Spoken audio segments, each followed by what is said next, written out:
आज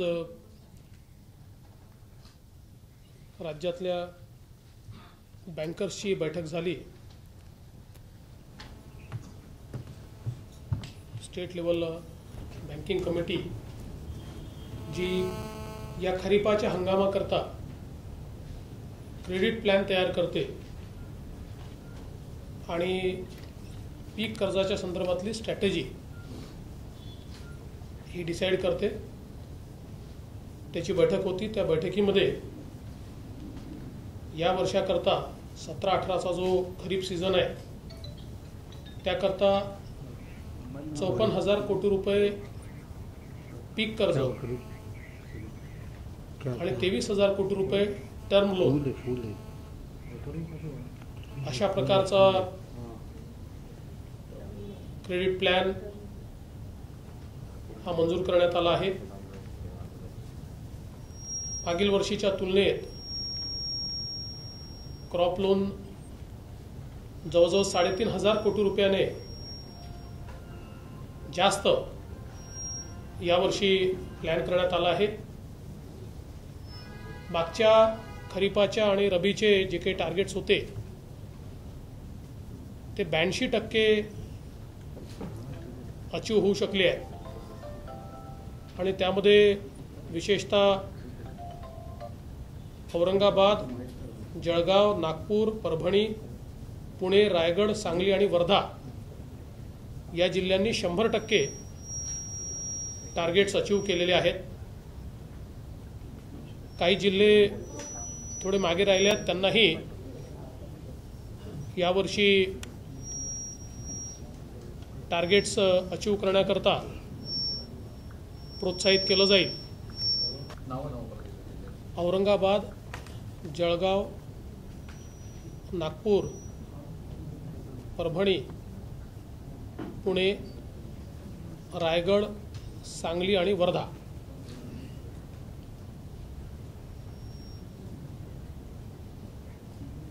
यावर्षी विशेषत्वाने 2-3 मुद्द्यांवर भर देण्यात आला आहे।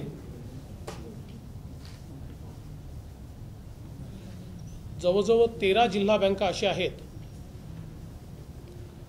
की ज्यांच्याजवळ लिक्विडिटीची कमतरता आहे।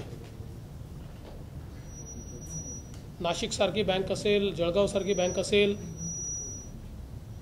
या बँकांमध्ये विशेषतः नाशिक असेल, जळगाव असेल किंवा इतर जवळजवळ एकूण 13 बँका अशा आहेत की ज्या बँकांमध्ये लिक्विडिटीचा प्रॉब्लेम आहे। त्या बँकांना राष्ट्रीयकृत आणि कमर्शियल बँकांनी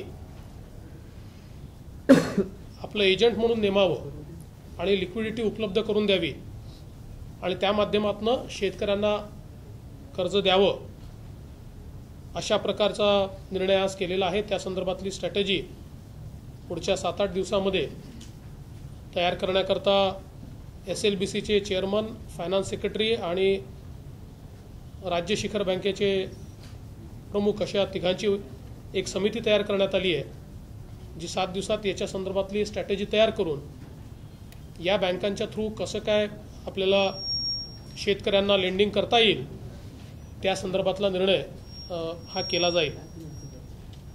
यासोबत विशेषतः जे महिलांचे सेल्फ हेल्प ग्रुप्स आहेत त्यांना जी काही कर्ज आहे त्याच्यामध्ये कमर्शियल बँकांनी चांगल्या प्रकारे कर्ज उपलब्ध करून दिलं आहे, पण राष्ट्रीयकृत बँकांचं मात्र त्याच्यामध्ये पार्टिसिपेशन कमी आहे। तेव्हा राष्ट्रीयकृत बँकांनी देखील त्याचं पार्टिसिपेशन वाढवावं अशा प्रकारचे निर्देश राष्ट्रीयकृत बँकांना देण्यात आलेले आहेत।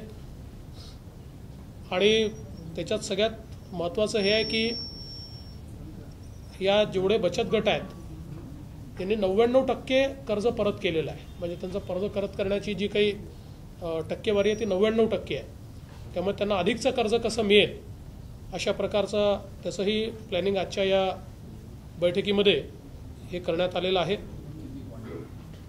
आणि या माध्यमातून जास्तीत जास्त शेतकऱ्यांना कर्ज मिळालं पाहिजे अशा प्रकारचा प्रयत्न हा या प्लॅनच्या माध्यमातून करण्यात आलेला आहे।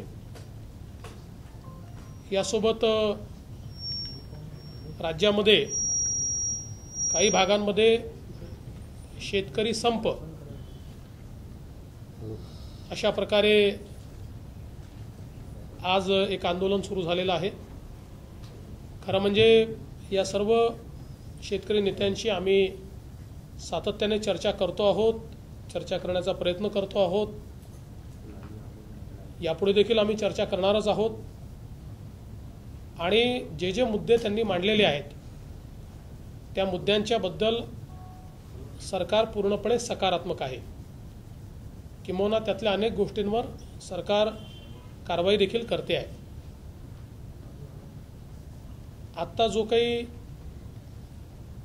शेतकरी संप चाललेला आहे याच्याने एक प्रकारे शेतकऱ्यांनाच वेठीस धरलं जातं आहे।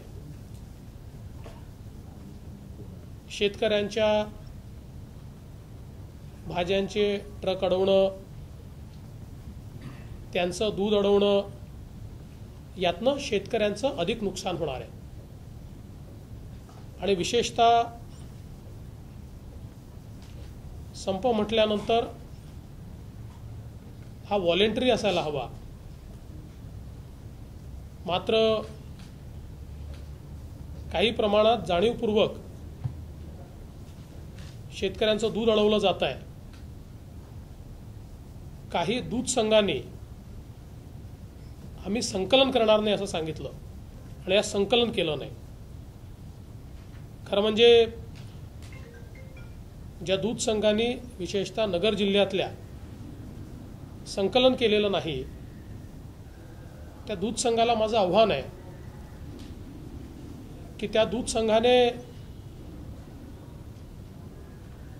शेतकऱ्यांची जी मागणी आहे त्या मागणीप्रमाणे दुधाचा भाव दिला पाहिजे। कारण तो दूध संघ देखील शेतकऱ्याकडनं 22 आणि 25 रुपयाला दूध घेतो आणि मुंबईमध्ये 60 रुपयाला विकतो। त्यामुळे वाढीव भाव शेतकऱ्यांना देण्यावर सरकारचं कुठलंही बंधन नाही आहे। मिनिमम भाव काय असला पाहिजे या संदर्भात सरकार सांगते। आणि म्हणून एक प्रकारे काही राजकीय लोक या संपाच्या आड, विशेषतः ज्यांच्या संघर्ष यात्रेला कुठलाही पाठिंबा मिळाला नाही अशी काही मंडळी या संपाच्या आड हिंसा करण्याचा प्रयत्न करत आहेत, जाणीवपूर्वक शेतकऱ्याला रोखण्याचा प्रयत्न करत आहेत, येणारा दूध भाजीपाला थांबवण्याचा प्रयत्न करत आहेत। आणि त्यांचा प्रयत्न हा देखील आहे की कुठेतरी पोलिसांशी संघर्ष व्हावा, याला गालबोट लागावं आणि त्यातनं हा संप चिघळता यावा अशा प्रकारचा प्रयत्न देखील चाललेला आहे। मुळात आपण जर बघितलं तर गेल्या सरकारच्या तुलनेमध्ये या राज्य सरकारने सातत्याने शेतकऱ्यांकरता निर्णय घेतले आहेत। आपण जर बघितलं तर गेल्या सरकारच्या 15 वर्षामध्ये शेतकऱ्यांना मिळालेली थेट मदत ही 4-4.5 हजार कोटी रुपये आहे। या सरकारमध्ये ती 12,000 कोटी रुपये आहे। इन्शुरन्सच्या माध्यमातून गेल्या सरकारच्या 15 वर्षात शेतकऱ्यांना मिळालेली मदत ही 4,000 कोटी रुपये आहे आणि केवळ 2च वर्षात या सरकारच्या माध्यमातून मिळालेली मदत 6,500 कोटी रुपये आहे। अगदी आपण जर डाळींचे भाव घेतले, शेतमालाचे भाव घेतले तर ते देखील गेल्या सरकारच्या तुलनेमध्ये या सरकारमध्ये अधिक आहे। एखाद्या कमोडिटीच्या संदर्भात कधी खूप किमती वाढणं किंवा किमती कमी होणं हे होतं, ते कसं होऊ नये याकरता सरकार निश्चित प्रयत्न करते आहे। पण तरी देखील तुलनात्मक दृष्ट्या या सरकारनं शेतकऱ्यांच्या हिताचेच निर्णय घेतलेले आहेत। विशेषतः फळं आणि भाजीपाला हा नियमनमुक्त केल्यामुळे शेतकऱ्याला मोठ्या प्रमाणात मदत होते आहे। NDDBच्या माध्यमातून मोठ्या प्रमाणात डेअरी डेव्हलपमेंटचं काम आम्ही सुरू केल्यामुळे ज्या ज्या ठिकाणी हे काम आम्ही सुरू केलं तिथे दुधाचे भाव हे किमान 4 रुपयांनी वाढलेले आहेत आणि ते अजून वाढले पाहिजेत अशा प्रकारचा आमचा प्रयत्न आहे। खरं म्हणजे गेल्या सरकारच्या काळामध्ये दुधाचा ब्रँड जो महाराष्ट्राचा हक्काचा ब्रँड होता तो ब्रँड पूर्णपणे नष्ट झाल्यामुळे आज दुधाच्या शेतकऱ्याला पाहिजे त्या प्रमाणात भाव मिळत नाही। आपण बघितलं की गुजरातने अमूल सारखा एक ब्रँड तयार केला, त्या एका ब्रँडमुळे गुजरातमधला शेतकरी समृद्ध झाला।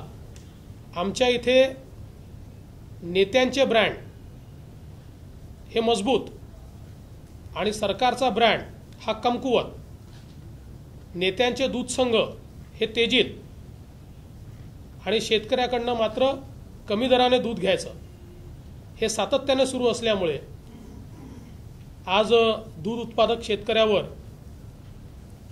मोठ्या प्रमाणात अडचणीची स्थिती सातत्याने येताना दिसते। राज्य सरकारने हाही प्रयत्न केला आहे की राज्यातलं दूध वाढलं पाहिजे, आपला ब्रँड मजबूत झाला पाहिजे। त्याकरता आता आर्यशक्ती सारखा ब्रँड किंवा काही ब्रँड्स आम्ही तयार केलेले आहेत जे ॲग्रेसिव्हली आम्ही मार्केटमध्ये आणतो आहोत आणि त्यातनं शेतकऱ्याला अधिक मदत कशी होईल हा प्रयत्न आमचा आहे। मुळामध्ये शेतकऱ्यासमोरच्या ज्या अडचणी आहेत त्या गेल्या 15-20 वर्षातल्या अडचणी आहेत। केवळ हे सरकार आलं म्हणून त्या अडचणी आलेल्या आहेत असं नाही आहे, पण हे खरं आहे की शेतकरी सातत्याने आमच्या संकटात असतो आणि म्हणूनच त्याच्या पाठीशी राज्य सरकार पूर्ण ताकदीनं उभं आहे। हेही मी सांगितलं पाहिजे की जलयुक्त शिवारसारखी एक योजना केल्यानंतर आज राज्याचा कृषी क्षेत्राचा ग्रोथ रेट हा प्रचंड मोठ्या प्रमाणात वाढला आहे आणि सातत्यातल्या दुष्काळानंतर यावर्षी 12.5% हा ग्रोथ रेट आपल्याला पाहायला मिळतोय। मी परवा यवतमाळमध्ये गेलो होतो, जिथे एक पीक होत होतं तिथे 3 पिकं लोकांनी घेतली आहेत आणि उन्हाळी भुईमूग यवतमाळसारख्या जिल्ह्यामध्ये 45,000 हेक्टरवर झाली आणि आपण जर त्याचं क्वांटिफिकेशन केलं तर जलयुक्त शिवारमध्ये आपण तिथे 150 कोटी रुपये खर्च केले आहेत आणि उन्हाळी भुईमूग ही 450 कोटी रुपयाची तिथे झालेली आहे। त्यामुळे मोठ्या प्रमाणात कृषी क्षेत्रामध्ये गेल्या वर्षभरात सुधारणा झाली आहे। हे खरं आहे की 3-4 वर्षाच्या दुष्काळामुळे एक मोठ्या संकटातनं हे क्षेत्र अजूनही जात आहे, पण मला असं वाटतं की आता त्यातनं या क्षेत्राला बाहेर काढण्याकरता राज्य सरकार प्रयत्न करते आहे आणि म्हणून जे संप करतायत त्यांना आजही आमचं आव्हान आहे की त्यांनी राज्य सरकारच्या सोबत काम करावं आणि शेतकऱ्यांना एका दिवसामध्ये आपण या समस्येतनं बाहेर काढू शकत नाही, त्यांनाही मान्य आहे, आम्हालाही मान्य आहे। याच्याकरता प्रयत्न करावे लागतील, त्या प्रयत्नांमध्ये त्यांनी देखील मदत करणं हे गरजेचं आहे। त्यांची मदत आम्ही घेऊ इच्छितो। त्यांचे ज्या सजेशन्स आहेत ते सजेशन्स देखील निश्चितपणे आम्ही त्यांना मागच्या वेळी सांगितलं की त्याच्यावर आम्ही काम करू आणि त्यातनं शेतीचं जे क्षेत्र सातत्याच्या निगेटिव्ह ग्रोथ रेटमधनं एका पॉझिटिव्ह ग्रोथ रेटमध्ये येत आहे त्या क्षेत्राला पुढचे 2-3 वर्ष जर आपण पॉझिटिव्ह ग्रोथ रेटमध्ये ठेवू शकलो तर निश्चित शेतकऱ्यासमोरच्या अडचणी दूर होतील। त्याचबरोबर मोठ्या प्रमाणात आता आम्ही मार्केटमध्ये सुधार करतोय, प्रोसेसिंग आम्ही करतोय। आज आपण जर बघितलं तर महाराष्ट्रामध्ये शेतीसमोरची सगळ्यात मोठी अडचण ही आपली उत्पादकता आहे आणि उत्पादकतेच्या बाबतीत महाराष्ट्र हा फार खाली असल्यामुळे आमच्या शेतकऱ्यांना जेवढा खर्च येतो उत्पादन खर्च त्या मानाने त्यांना हमीभाव परवडत नाही। ते हमीभाव परवडले पाहिजे याकरता उत्पादकता वाढावी म्हणून राज्य सरकारने उन्नत शेती समृद्ध शेतकरी अशा प्रकारचा एक कार्यक्रम हातामध्ये घेतला आहे, ज्या कार्यक्रमाच्या अंतर्गत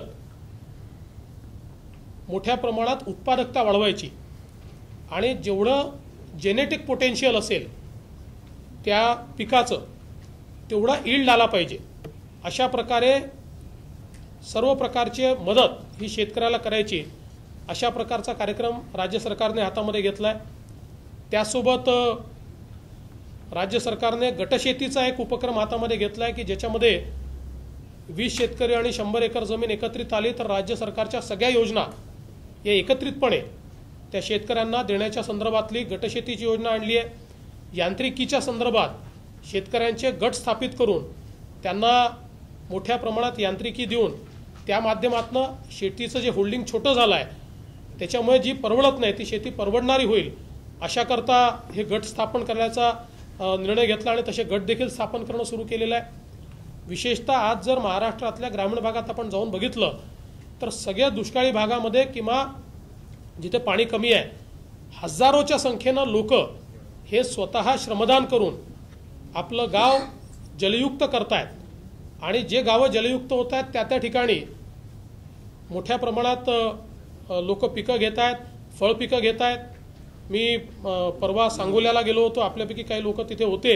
आपण बघितलं एका शेतकऱ्यांनी त्याच्या शेतीमध्ये नेलं आणि त्यांनी कसं 2.5 हेक्टरमध्ये त्यांनी 2.5 एकरामध्ये त्यांनी ॲपल बेर लावलं आणि त्यातनं 25 लाख रुपये कमवले ते त्यांनी दाखवलं। उस्मानाबाद जिल्ह्यामध्ये एका शेतकऱ्यांनी नरेगाच्या शेततळ्यातनं आणि नरेगाच्या प्लांटेशनमधनं 14 टन डाळिंब कशी घेतली ते त्या ठिकाणी दाखवलं। त्यामुळे हे परिवर्तन होत आहे याकरता राज्य सरकार पूर्णपणे प्रयत्नशील आहे। राज्य सरकारचा सगळा फोकस हा शेती आहे आणि मी आकडेवारीसहित सांगितलं की जुन्या सरकारच्या 15 वर्षापेक्षा जास्त पैसा हा कॅपिटल एक्सपेंडिचरमध्ये देखील या राज्य सरकारने केला आहे।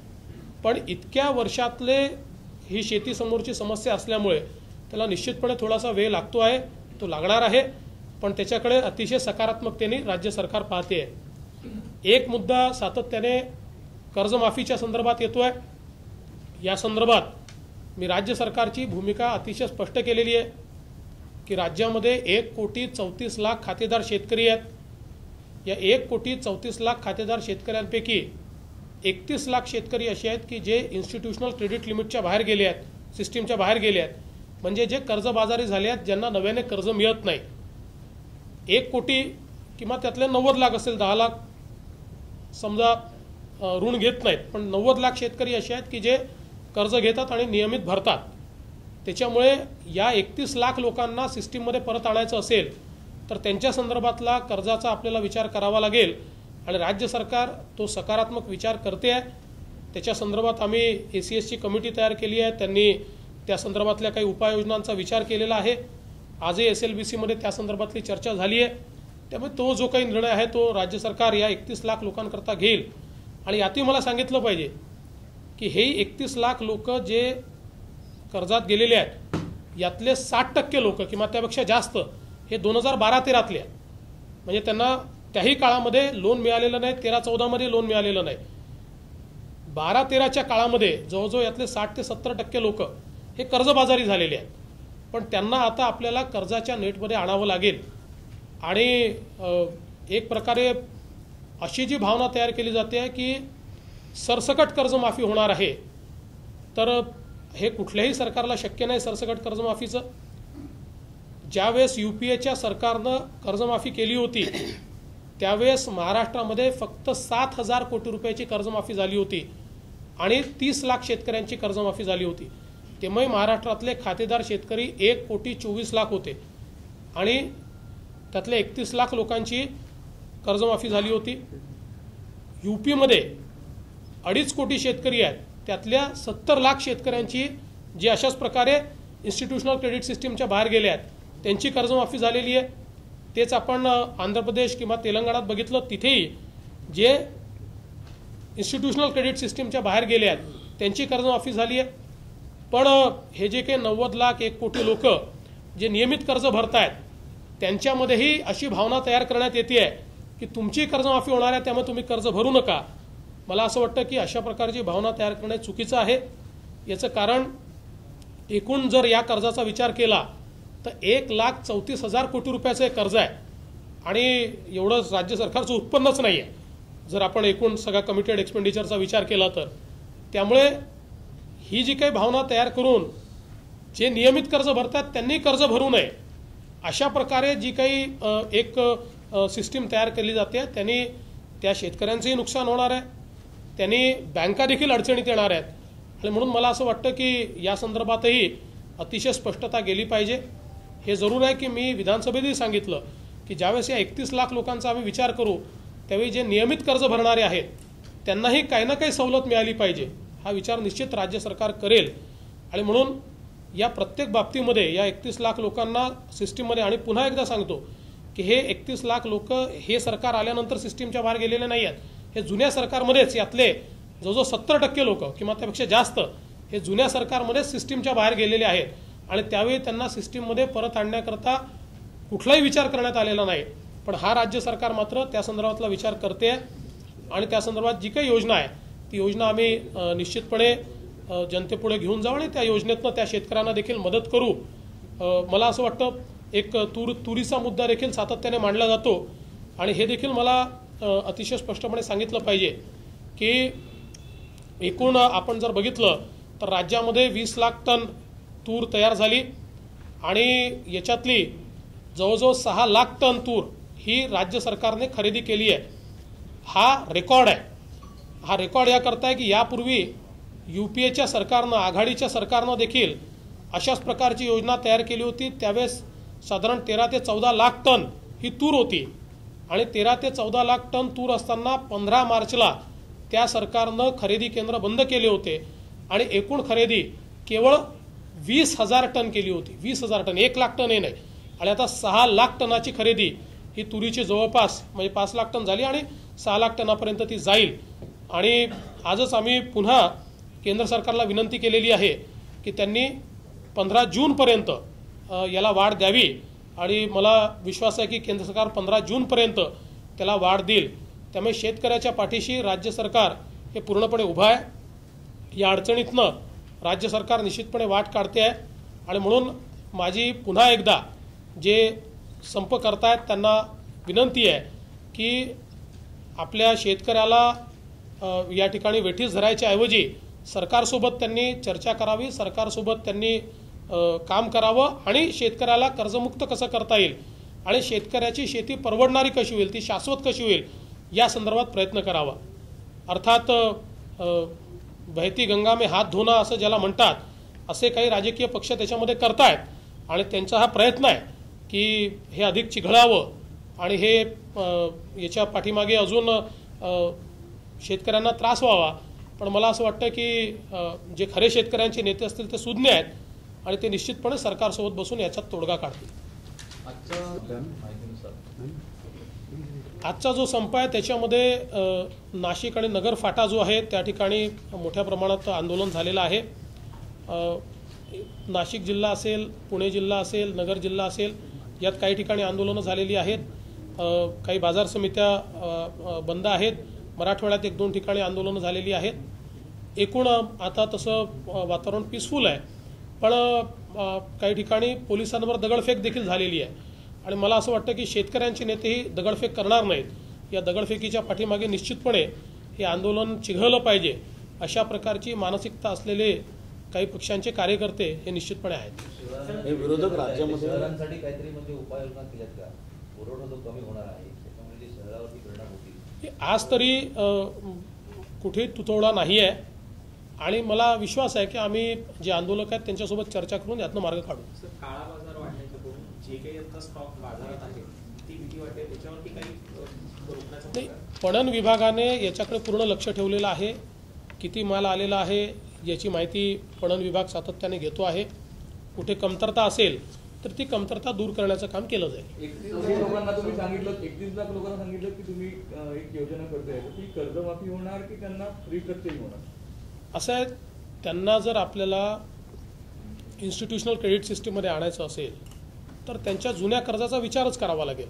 योजना आम्ही घोषित करू ना, कशाला काळजी करा. आत्ता साधारणपणे जे काही त्याचा आकडा दिसतो तो 30,000 कोटी रुपयाचा दिसतोय.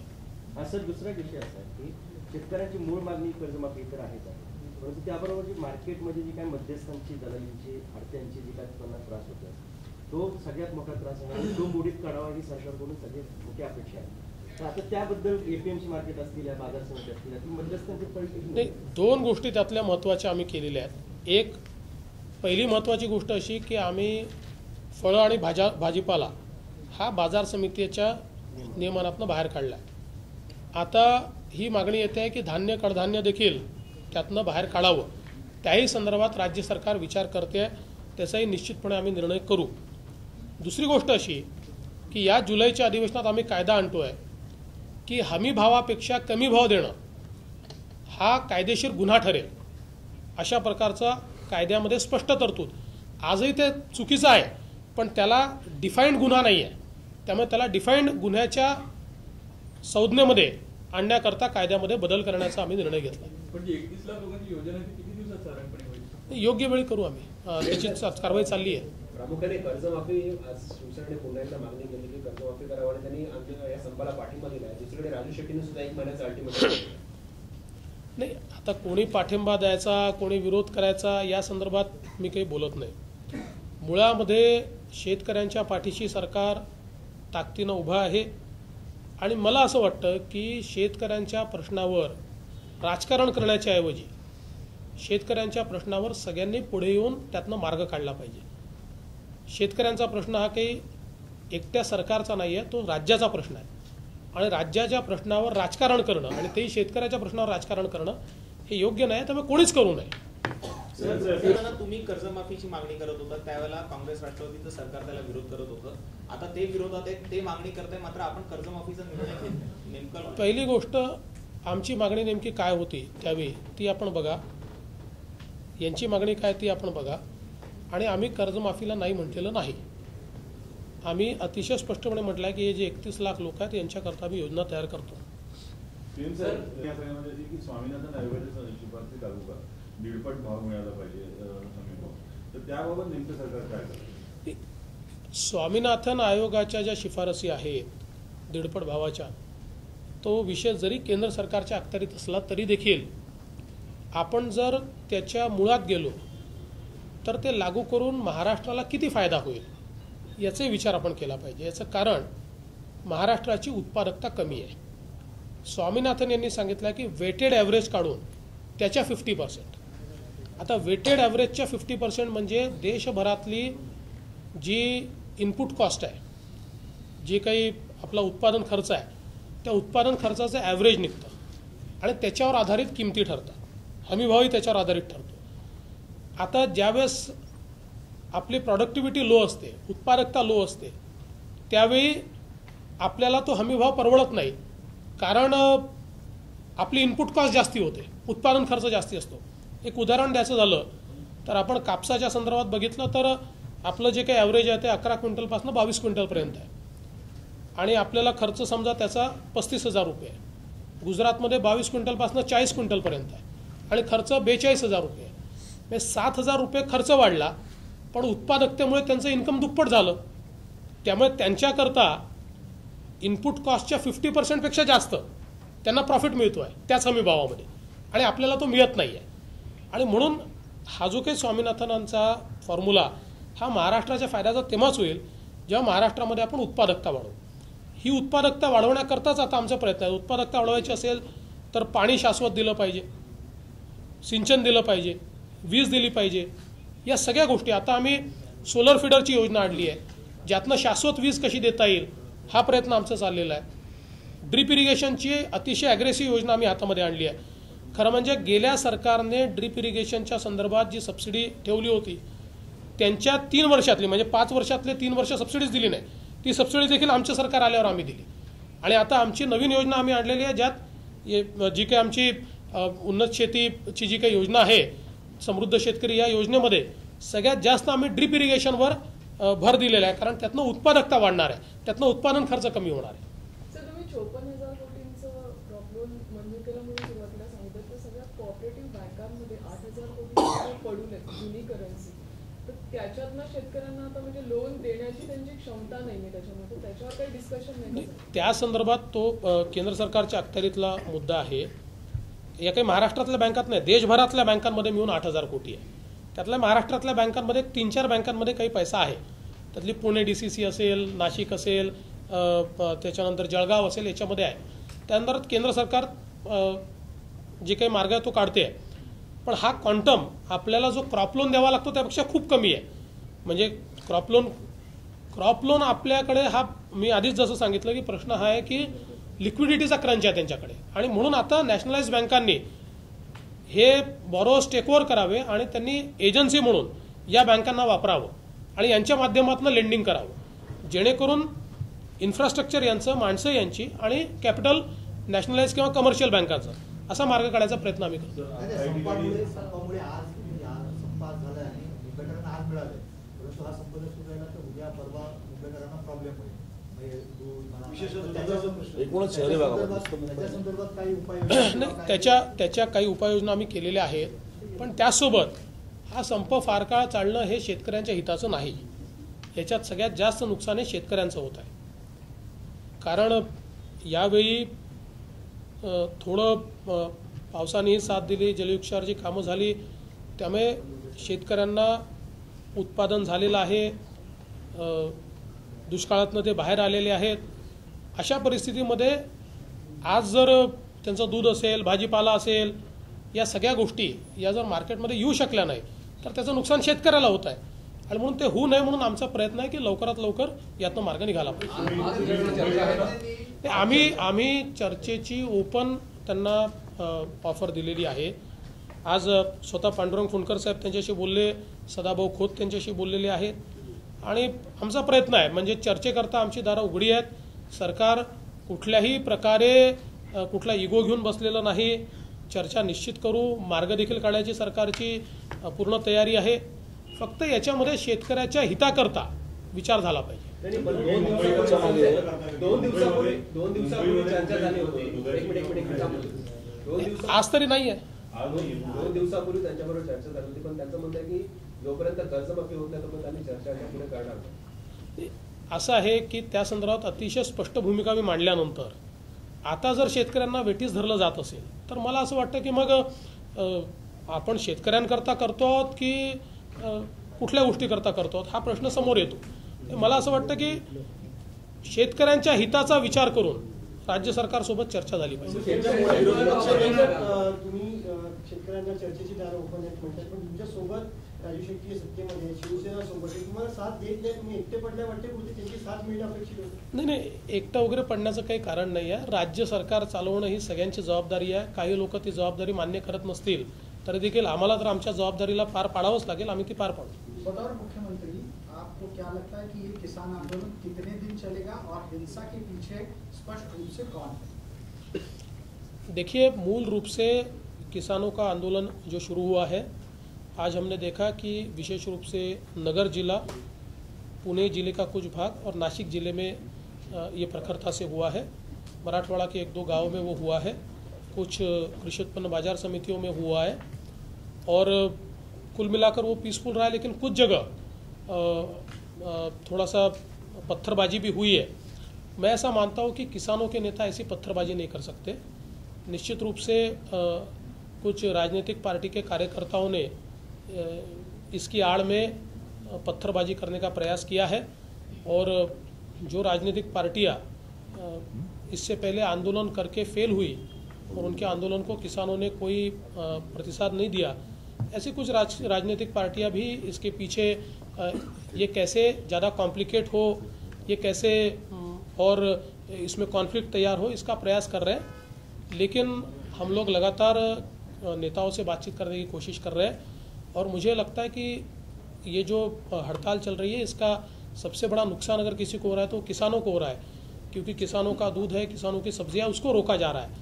और मूल रूप से जब हम हड़ताल की बात करते हैं तो वॉलेंट्री होना चाहिए, लेकिन यहाँ पर किसान दूध देना चाहते हैं लेकिन उनके दूध की गाड़ियों को रोका जा रहा है, उसके ऊपर हमले हो रहे हैं, या वो उनकी सब्जियों की गाड़ियों को रोका जा रहा है, उसके ऊपर हमले हो रहे हैं.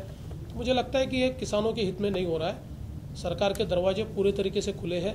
हम लगातार बातचीत कर रहे हैं, हम आगे भी बातचीत करेंगे. हमने उनको बातचीत के लिए निमंत्रित किया है, और मुझे लगता है कि अगर किसानों के हितैषी होंगे और किसानों के हित में काम करना चाह रहे होंगे तो निश्चित रूप से वो हमारे साथ बातचीत करके इसमें से मार्ग निकालेंगे. सरकार ने सारे विकल्प खुले रखे हुए हैं. सरकार किसी भी बात पर अड़ी हुई नहीं है. जितनी मांगे हैं वो सारी मांगों पर हम सकारात्मक है, तो मुझे लगता है कि इस प्रकार से हड़ताल को समाप्त कर दिया जाना चाहिए।